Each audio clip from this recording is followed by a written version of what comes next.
Mga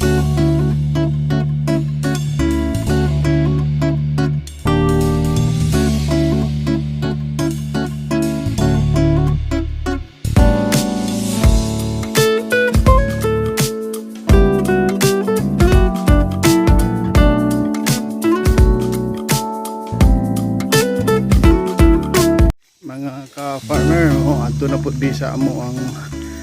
Swiftlet karon sa kay mag-harvest mi. Medyo taas-taas gamay ang lakunon kay dito maguna ko na siya gi butang sa layo-layo sa mga tao. Mo ni dire manibalay sa caretaker mo lahos mo dito sa unahan dito man sa kinahanglan mag open space gyud kuno aron gwapo mo na nga kita na nato ang mga langgam so karon mga kauban na to para mag kuha ta sa salag harvest ta mag spray pod sa mga insect aron mga matay ng mga insekto. Sa pagkakaroon naa na po mi dire kay musulod ba mi aron naa na mi mga kahoy gidala para among taytayan para pagkuha sa mga salag kay medyo habog-habog maguna siya. Naa na may scaffolding sa sulod pero ang tumbanan mo na yung kumaon hamon. Sulod na mi aron.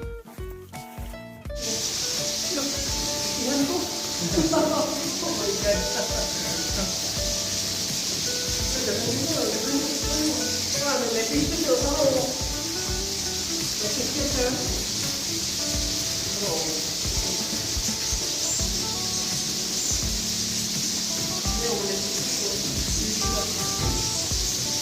Dagan guys sila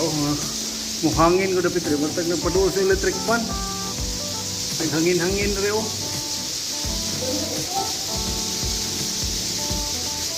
okay na, maghinahinay na sila pabuto na ito nga medyo mukuhan sila gawa sila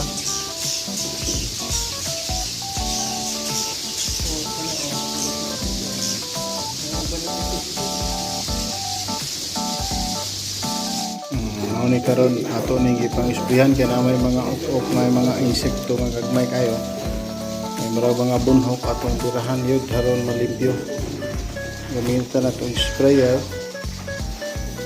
aron ma-maintain na dyan ang kalimpyo sa pagkakaroon daghan kayo mga insect murag mga bunhok magidugay-dugay na mga masudlo agis pandemic may mga ok-ok po doon daghan na sila kita ninyo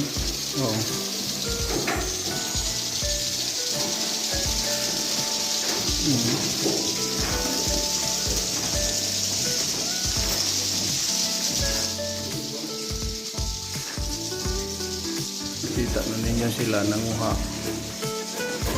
o mga salag karon araw na rin salag mga pispis di ka ito makuha bang salag agay sa pa may mga pispis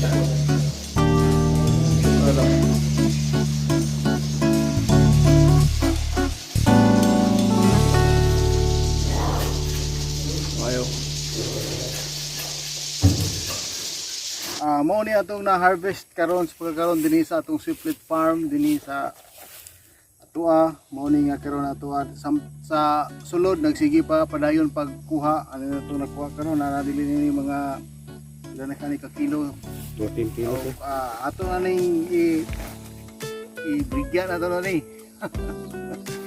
mayan tao kuan managhan pa o ginsa pa itong ganahan mamuhi aning mga langgama mas maayo po kayo mga ka farmers mo ni ato ang panon garon tanawon bason ganahan pud mo ani nga mo venture ani nga business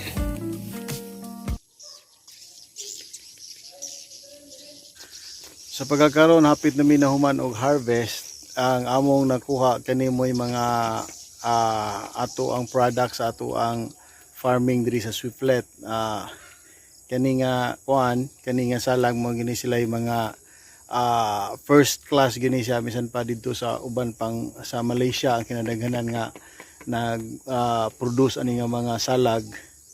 ing ani gid gihapon kay nga atong breeding sa mga langgam gikan magud po na sa Malaysia mo na nga basta di lang kayo madugay sa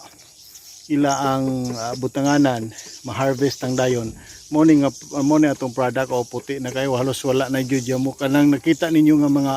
itum-itum ani kuan ni siya kanang balahibo ra po nila na natapot sa samtang nagama sila sa ila ang salag. Sa pagkakaroon mo ni among na harvest nga pila ka kilo sa pagkakaroon na paghapon media padayon paghapon at pag-harvest dia sa sulod. Medyo daghan-daghan hapon na nami. Amo na lang gining tiwason ng adlaw bahala ng mga langgam nga isog na kay gabiyo-biyo na mo. Mo ni atong product karon nga ato ning baligya dito sa Malaysia. Mauning mga salaga ato makita nayuban medyo nagka yellow na gamay pero depende lang na okay.